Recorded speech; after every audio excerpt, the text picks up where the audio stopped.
Hi friends, అందరు ఎలా ఉన్నారు? నేను చాలా బాగున్నాను. Welcome back to our channel. నేను ఈరోజు ఒక స్టోరీ చెప్పాలనుకుంటున్నాను.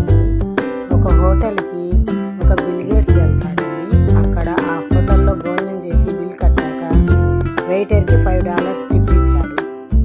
అప్పుడు ఆ వెయిటర్ అసంతృప్తిగా అతన్ని చూస్తూ ఉంటాడు. అప్పుడు ఆ బిల్ గేట్స్ ఆ వెయిటర్ని ఏమైందని అడిగితే ఆ వెయిటర్, సార్, నిన్న మీ అమ్మాయి గారు ఇదే టేబుల్ దగ్గర కూర్చున్నారు. ఆమె నాకు $100 టిప్ ఇచ్చారు. మరి మీరు ఆమె తండ్రి ఎందుకు ఇలా తక్కువ టిప్ ఇచ్చారని ఆశ్చర్యంగా అడుగుతాడు అతను. అప్పుడు ఆయన ఒక చిరునవ్వు నవ్వి, ఆమె తండ్రి ప్రపంచ ధనవంతుల్లో ఒకడండి. మరి నా తండ్రి సాధారణ కట్టెలు అమ్మే వ్యాపారి అని చెప్పి వెళ్ళిపోతాడు.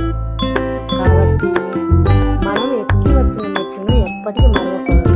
మన అనుభవమే మన మొదటి గురువు. ఈ స్టోరీ ఎలా ఉందండి? ఈ స్టోరీ ఎలా ఉందో నా కామెంట్లో చెప్పండి. మా ఛానల్ తొలిసారి చూస్తున్నట్లయితే సబ్స్క్రైబ్ చేసుకోండి. ఈ వీడియో నచ్చినట్లయితే ఒక లైక్ ఇవ్వండి ప్లీజ్. మా వీడియోస్ ఎవరికైనా షేర్ చేయండి.